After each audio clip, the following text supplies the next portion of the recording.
وصياما لسائر المسلمين. أشهد أن لا إله إلا الله وحده لا شريك له وأشهد أن محمدا عبده ورسوله المبعوث رحمة للعالمين.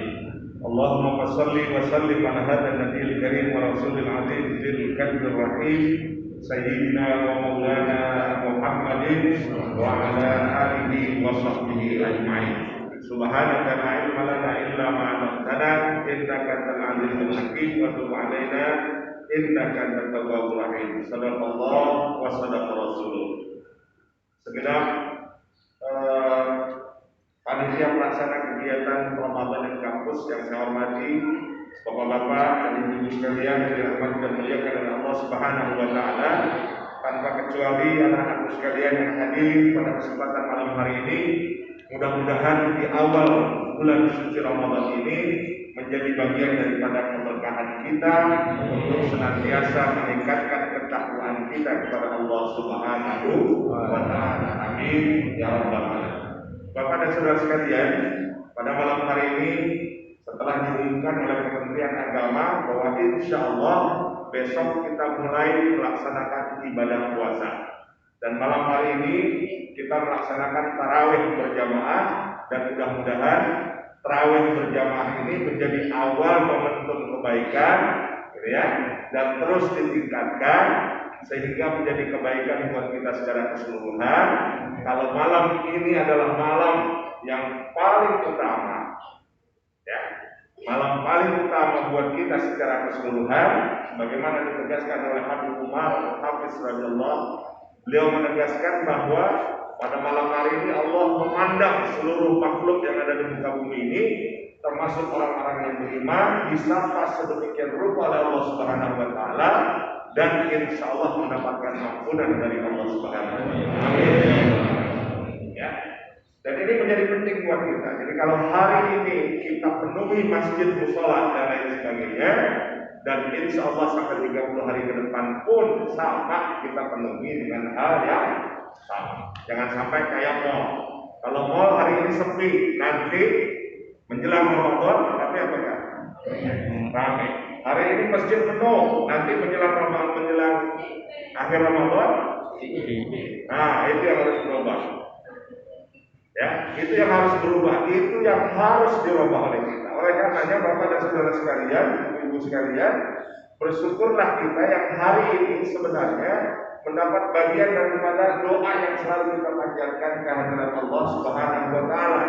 Doanya itu Allahumma barik lana fi Rajab wa Sya'ban wa balighna Ramadan. Itu sudah lewat, tapi alhamdulillah hari ini wa balighna Ramadan, ya Allah perjumpakanlah kami dengan Ramadan, dikasih waktu kesempatan dari Allah Subhanahu wa taala. Tolong jangan sia-siakan kesempatan ini yang diberikan oleh Allah Subhanahu wa taala dengan memperbanyak ibadah kita kepada Allah Subhanahu wa taala. Maka sedikitnya ada 4 yang harus kita persiapkan. Yang pertama adalah quwwatul ilmiyah. Pertama ya, sandaran kita pertama yang harus kita kokohkan adalah quwwatul ilmiyah, pilar ilmu pengetahuan. Artinya puasa kita harus berdasarkan ilmu. Ya, harus berdasarkan ilmu. Ya, mulai dibuka lagi nih. Hal-hal yang membatalkan puasa, mana yang boleh, mana yang dilarang, mana yang diwajibkan, mana doa-doa mustajab, gitu ya. Ini harus kita pelajari secara sesama. Ya. Termasuk di dalamnya, di antara yang mustajab itu adalah doa ketika mau berbuka puasa. Nah sekarang pertanyaannya, kalau kita berbuka puasa biasanya pada ngapain? Ngabuburit, itu yang keliru. Justru yang mustajab itu adalah menjelang ba'da asar, atau misalnya kita jam 5 lah. Jam 5 itu keluarga pada duduk di depan, bukan nonton TV, bukan. Berzikir kehadirat Allah Subhanahu wa taala, munajah kepada Allah Subhanahu wa taala, karena disitulah momen diijabahnya doa oleh Allah Subhanahu wa taala. Itu yang pertama. Yang kedua, momen keduanya adalah ketika kita melaksanakan ibadah sahur. Ya. Nah, kadang-kadang habis sahur Pada ngapain? Yang keliru itu harus pakai ilmu, jangan nggak pakai ilmu. Gitu, ya. Termasuk di dalamnya yang harus pakai ilmu sekarang, ya Pak ya, yang harus diperhatikan secara sekarang oleh Bapak dan Ibu sekalian. Nggak ada lagi tuh istilah-istilah bahwa niamus ini ibadah, tidurnya orang berpuasa itu ibadah. Sampai hari ini hadisnya nggak diketemukan, di kitab hadis pun nggak ada. Ya, bukan doif lagi, tapi hadis palsu. Sampai di hadis palsu pun, yang di tempat palsu pun nggak ada hadis itu. Ya, tolong ya, jangan dijadikan argumentasi lagi nih. Niamus ini ibadah, daripada anda nggak ngomong macam-macam, lebih baik anda tidur. Ya Allah, kalau anda tidur yang kepanjangan nanti gimana? Nggak bangun lagi, repot kan?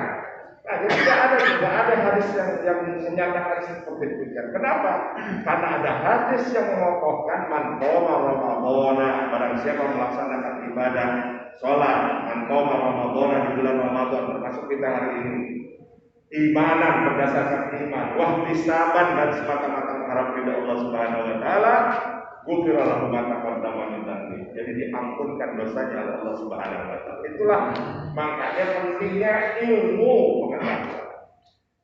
Pak ya, Bapak Ibu itu penting buat kita karena harus ada ilmunya. Gitu. Jadi nggak boleh kita melakukan perbuatan tanpa adanya ilmu. Termasuk di dalamnya adalah ketika ada argumentasi mengatakan ya musuh ini ibadah, tidurnya orang berpuasa ibadah. Jadi nggak ada lagi, ya adik-adik ya sekalian, nggak ada yang namanya tidurnya ibadah. Anak-anak remaja juga tidak ada demikian. Ya, udah deh daripada nggak ngapa-ngapain.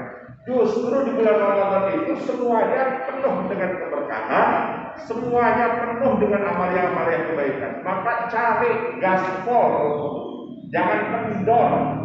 Tidak ada sedikit waktu pun selain beribadah kepada Allah Subhanahu wa taala. Itu kalau pakai ilmunya orang-orang yang mengerti tentang ibadah puasa. Ini yang pertama. Yang kedua adalah kuwatul jasmaniyah, kokohkan jasmani kita. Gitu. Ya, kokohkan jasmani kita. Makanya kokohkan jasmani kita itu ya kita lakukan dengan jasmani yang baik, dengan ibadah. Insya Allah kalau kita ibadahnya sesuai dengan tuntunan Rasulullah SAW, sebagaimana ajaran daripada ajaran dalam Al-Quran, insya Allah akan tercapai sesuai yang diharapkan dari ibadah puasa, yaitu la'allakum tattaqun. Mudah-mudahan kita menjadi orang-orang yang bertakwa. Itu harus diawali dengan jasmani yang sehat. Ya Pak ya. Yang ketiga adalah pilar kuwatul ruhaniyah, pilar rohani, yaitu mengokohkan pilar rohani kita. Jadi selain jasmani ada rohani. Ini penting Pak, Bapak Ibu, ini menjadi penting buat kita. Ada jasmani, ada rohani. Jangan jasmani saja yang diberi makan, yang diberi suplemen, tapi rohani kita pun perlu diberi suplemen. Apa suplemennya? Baca Quran, apa lagi? Zikir, apa lagi? Salat sunnah yang banyak, apa lagi? Apa lagi? Suplemen rohani, pengajian, mendengarin tausiah, bukan main YouTube, bukan. Ya, ini yang perlu dibenahi oleh kita sehingga Ramadan kita itu betul-betul Ramadan yang sangat luar biasa sekali. Ya, bahwa kita betul-betul punya usaha sebulan penuh ini akan diisi dengan ibadah kepada Allah Subhanahu wa taala. Nah, terakhir kita kokohkan pilar yang keempat, yaitu dengan quwwatul maliyah. Quwwatul maliyah itu yaitu pilar ekonomi, harta. Artinya apa? Perbanyak berinfak dan bersedekah di jalan Allah Subhanahu wa taala, terutama di dalam bulan suci Ramadan.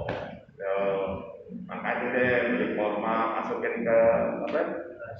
Plastik, ada dua, titipkan di masjid, titipkan di mushola. Barang siapa orang memberi buka puasa, pahalanya sama seperti orang yang melaksanakan ibadah puasa. Titipin di masjid, air mineral silakan masukkan, titipkan di masjid, di mushola. ada santunan, rangsangan santunan yang diberikan nanti insya Allah di malam Nuzulul Quran. Masjid juga akan memberikan santunan terhadap para fuqara dan masakin. Hal ini betul-betul kita melaksanakan ibadah dengan sebaik-baiknya dengan pilar yang insya Allah pilar mulia itu kita kokohkan untuk beribadah kepada Allah Subhanahu wa taala. Bukan banyak jajan itu boleh silakan, tapi jangan puasanya puasa ngancem. Ya Pak ya. Banyak kan kita puasa yang ngancem. Artinya kalau buka puasa pakai yang manis-manis. Betul ya? Pakai yang manis. Akhirnya manis-manis dikumpulin semua enggak? Iya, ada apa itu? Ada cola, ada teh manis, ada es buah, ada korma, ada apa lagi? Segala macam dikumpulin. Pak, Ibu, batas perut kita itu ada batasnya. Seberapa kuat sih? Gitu. Ya, sehingga itu akan mengokohkan ibadah kita untuk bertakarub kepada Allah Subhanahu wa taala. Insyaallah dengan seteguk air putih kemudian ditambah dengan butiran korma dalam hitungan ganjil, boleh 1, boleh 3, kita rasakan kenikmatannya kita di hadapan Allah Subhanahu wa taala. Disitulah kekuatan doa puasa. Zahabat dhama'u wa talatil 'urqu wa thabatal ajru insyaallah. Kita belum puasa aja udah bisa ngerasain puasa. Besok nikmatnya puasa tuh. Kalau nanti disuruh gantiin, ada nggak yang kira-kira mau digantikan? Dibayarin 200.000 atau 500.000, tapi nggak usah buka puasa. Puasanya diterusin sampai besok. Mau nggak? Nggak mau. Dan memang nggak boleh. Tapi alhamdulillahnya ketika kita buka dengan seteguk air dan 2 butir kurma dan 3 butir kurma, maka kenikmatan itu yang nggak bisa ditandingi oleh siapa. Oleh karenanya Bapak dan Saudara sekalian, ayolah kita persiapkan, kita buatkan schedule selama bulan suci Ramadan. Saya tidak akan pernah menyia-nyiakan sesuatu dalam rangkaian ibadah untuk bertakarub kepada Allah dengan aktivitas beribadah dengan sebaik-baiknya. Baik itu tarawihnya, baca Qur'annya, infak sedekahnya, gitu ya, zikirnya, bahkan beribadah-ibadah yang mendekatkan diri kepada Allah Subhanahu wa taala. Mudah-mudahan taufik dan hidayah Allah senantiasa menjadikan kehidupan kita, diberikan kekuatan lahir batin kita, dan insyaallah kita akan lahir kembali pada 30 hari yang akan datang menjadi insan-insan muttaqin, menjadi hamba-hamba yang syukurin, yang tahu bersyukur, dan insyaallah kita menjadi hamba-hamba yang selalu dalam petunjuk Allah Subhanahu wa taala seperti tertuang dalam surah Al-Baqarah 183, 185 dan 186. Amin ya rabbal alamin. Yang baik hanya dari Allah, yang buruk sama ampun kepada Allah Subhanahu wa taala. Billahi taufiq wal hidayah. Wassalamualaikum warahmatullahi wabarakatuh.